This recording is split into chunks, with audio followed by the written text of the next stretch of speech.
I may have MS, but MS does not have me.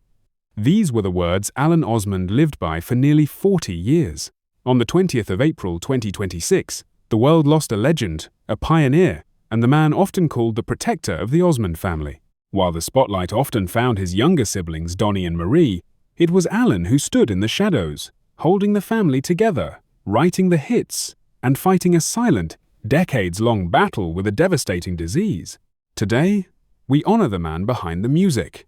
We're diving deep into Alan Osmond's incredible journey from the heights of 1970s Osmond mania to his final, peaceful moments in Utah. This is the story of a soldier, a father of 8, and a warrior who never let his spirit be broken. The final days and cause of death. The news broke on Monday evening. At 8:30 p.m., surrounded by his devoted wife, Suzanne, and all 8 of his sons, Alan Ralph Osmond passed away at his home in Lehi, Utah. He was 76 years old. For those wondering about the cause, it was the culmination of a 4-decade struggle with multiple sclerosis. Diagnosed in 1987, Alan's case was progressive. In his final week, he spent time in intensive care before making a brave choice. He wanted to go home. He spent his last 4 days on hospice care, choosing to be in the place he loved most, with the people he loved most. His brother Merrill shared a heartbreaking yet beautiful detail. Just 2 days before he passed, Alan was still joking. Even when his body was failing, he found the strength to chuckle and whisper to Merrill, "We worked side by side. Please, let people know what we were trying to say." He died not in pain, but in peace. The general of the Osmonds. To understand Alan, you have to understand his role. Born in 1949, he was the eldest of the performing siblings. His father, George Osmond, nicknamed him the General. Why? Because Alan was the one who enforced the discipline, the choreography, and the business strategy that made the Osmonds a global phenomenon, selling over 100 million records. He wasn't just a singer, he was a songwriter and producer. He co-wrote Crazy Horses, the song that proved the Osmonds could rock, and One Bad Apple. But perhaps his most selfless act was his military service.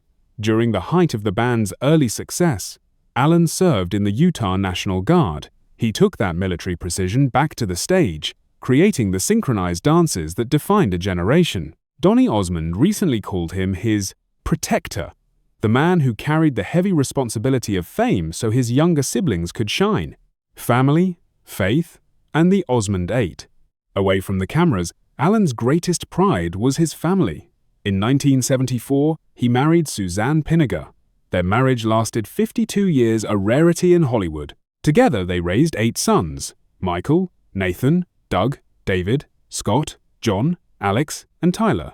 Remarkably, all 8 sons became Eagle Scouts, and they eventually formed their own group, the Osmonds' second generation.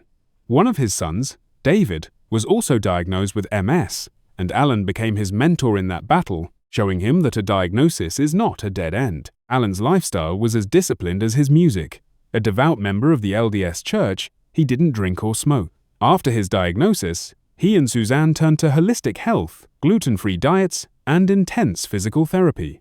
It's because of this dedication that he remained active for 20 years longer than doctors initially predicted. Net worth and philanthropy. People often ask about the Osmond wealth. At the time of his passing, Alan's net worth was estimated between $2 million and $5 million. But for Alan, money was a tool for good. He was a co-founder of the Children's Miracle Network, which has raised billions for hospitals.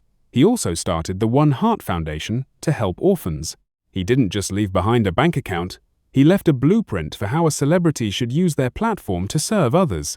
Final farewell. As we look back at the life of Alan Osmond, we don't remember the wheelchair he used in his later years. We remember the man who stood tall on stage at the 50th anniversary show. We remember the father who led his 8 sons. And we remember the brother who kept the family together through every storm.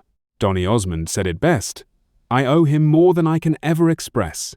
Till we meet again, brother."